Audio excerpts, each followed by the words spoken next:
So, this last January, right? Netflix announced that they will be streaming Pokemon Mewtwo Strikes Back Evolution on their streaming platform. Now, people like me, the mega fans, we know that last year this movie came out in Japan theaters. But now we're getting an opportunity to see it over here in America along with an English dub. When Netflix put that trailer out, it very quickly got over 1 million views, which led me to believe that people are really, really intrigued to see how this version of the movie would turn out. Now, I originally thought this movie was going to be the same thing that it was from 1999. Let me tell you, I was right.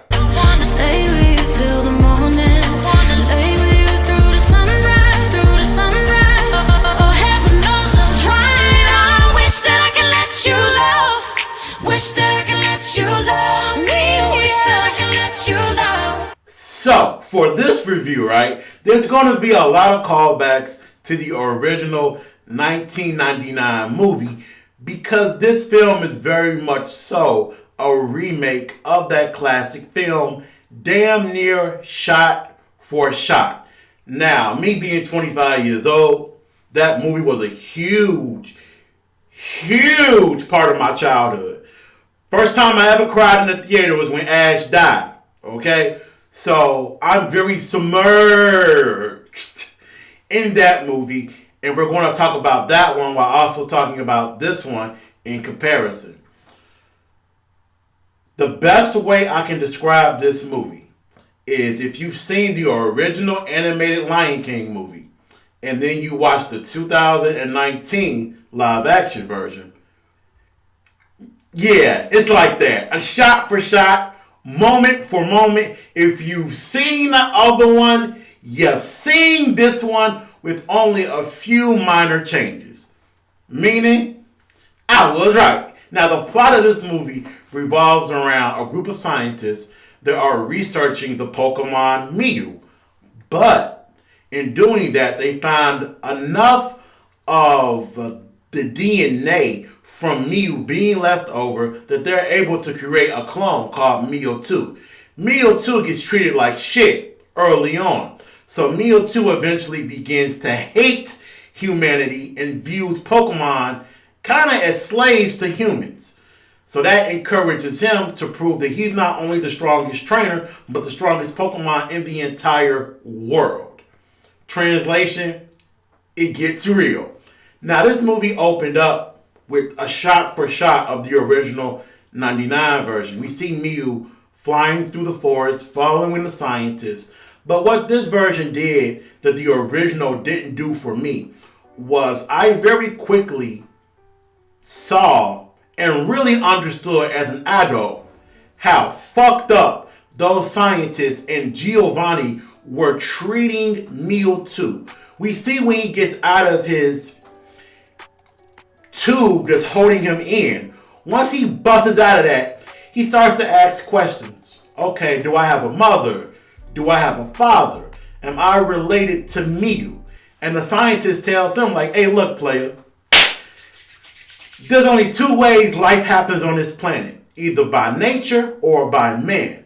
So he kind of gets the gist that, oh, I was created by men. After he destroys the entire lab out of anger, we're introduced to Giovanni just like we were in the animated version. And Giovanni basically comes up to Mewtwo and tells him like, hey, look, you kind of need somebody to roll with you because your powers are crazy. Look at what you did to this place. Me and you could own the world. And in that moment, you really get the manipulation that people were trying to put on Mewtwo to control him out of greed and almost out of fear. And even Mewtwo early on gets that himself when he understands that, okay, you gave me this badass metallic suit. Now, it looked a little bit cooler in the animated version, but you gave me this suit and you're trying to protect me, but also control my powers at the same time. The animation took a while to grow on me. It took about a good 20 minutes to grow on me. But during the beginning stages of the movie, such as when Gary Oak is battling Mewtwo, you see changes that you didn't really notice before in the 2D animation. You can really see the fur on Arcanine in this animation.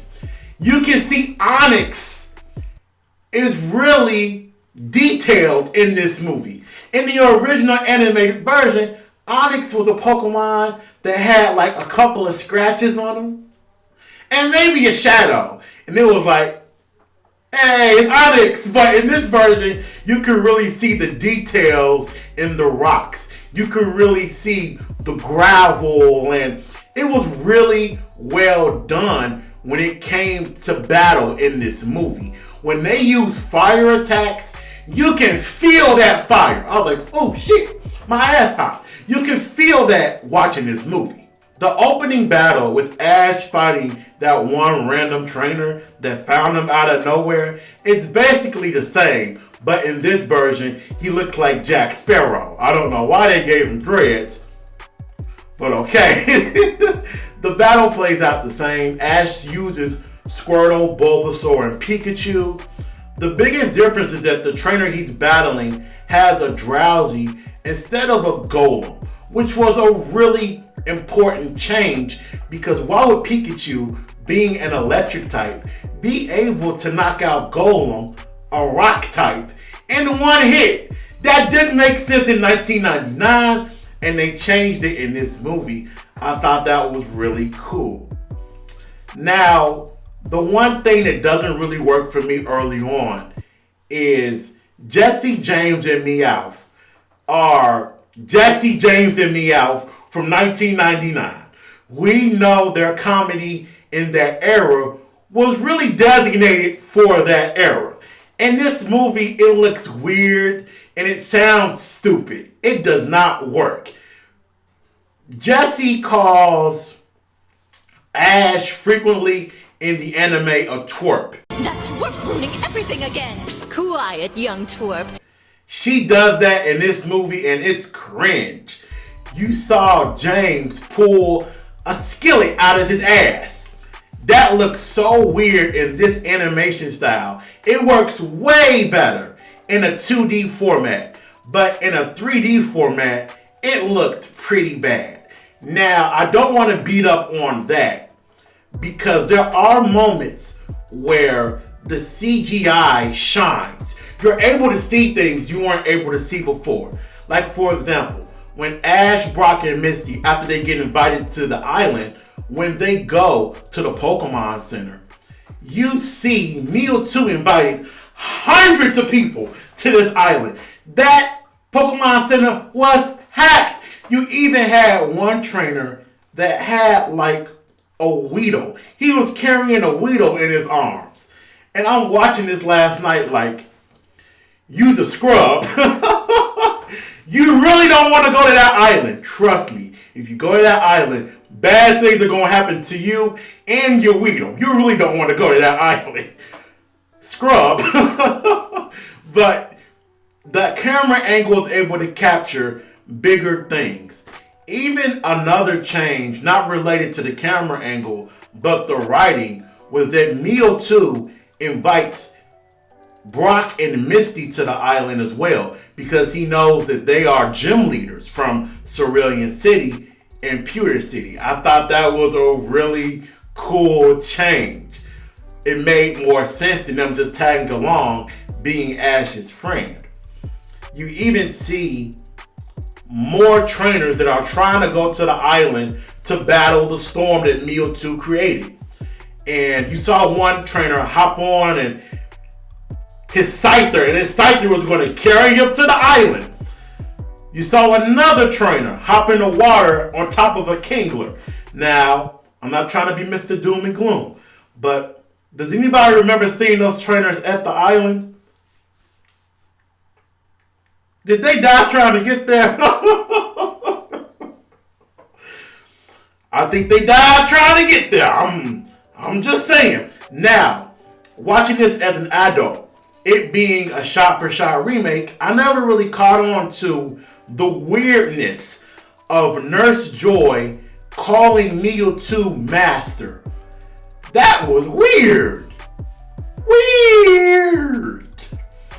The jokes write themselves. That was just odd as hell. Now, how they get to the island has changed. They went via motorboat instead of a classic wooden boat.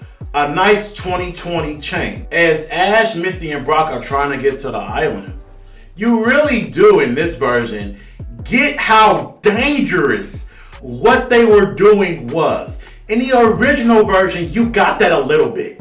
But in this version, you're able to see how long Ash is underwater with Squirtle. You're like, is he getting ready to die?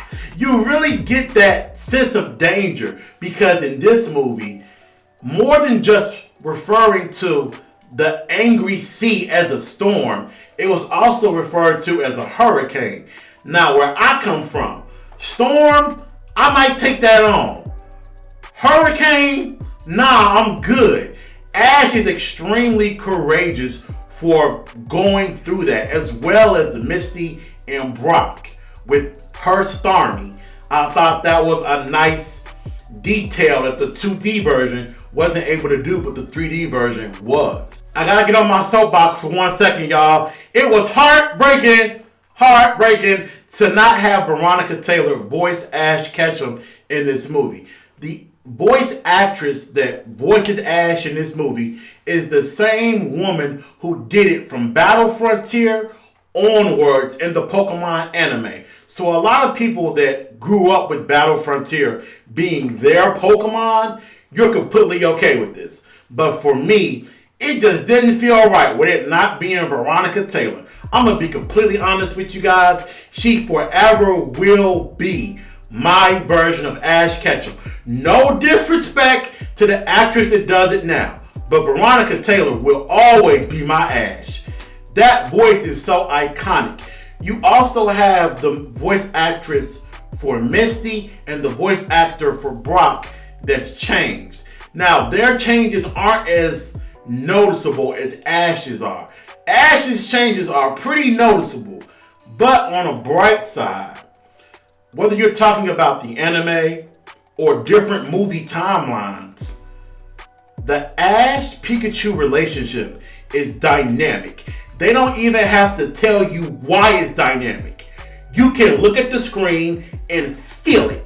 And for this movie, I felt it. I felt it in every single moment.